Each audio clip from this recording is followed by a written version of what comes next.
Now, the sixth law of exponents says if a base, alright, so if a base, so here's a base here, has a negative exponent. So there's a negative exponent there. So a base with a negative exponent and is the top of the fraction. So this is the top of the fraction because it can be written as over 1. So it's the top of a fraction.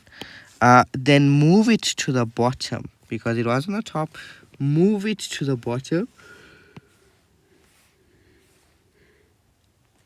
and make the exponent positive. So this negative exponent became positive. Now, when you move something to the bottom, you end up with this placeholder 1. It's just there because you can't leave the space blank and you can't put an arbitrary number. You just gotta put a placeholder 1. And that's how it works, right? So it's just a placeholder 1. Now, this idea works both ways, meaning if it was a negative exponent on the bottom, then move it to the top, right? So it works both ways. Let's check the first one. So we got a negative exponent on the top, so we gotta move it to the bottom and make the exponent positive. We got a negative exponent on the top, we gotta move it to the bottom and make the exponent positive.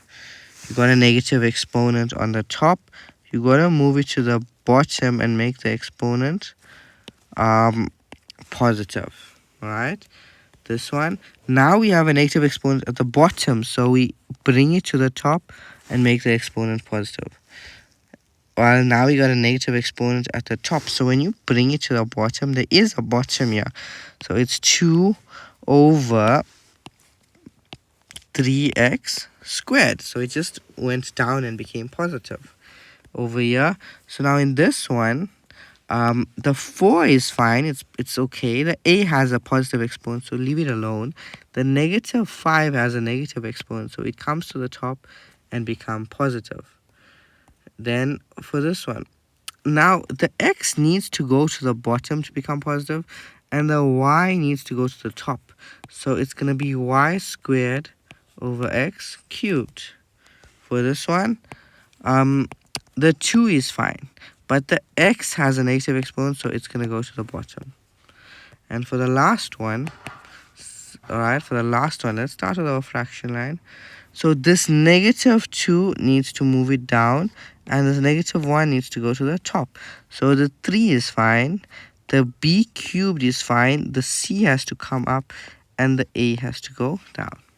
Alright, so that's the whole idea for the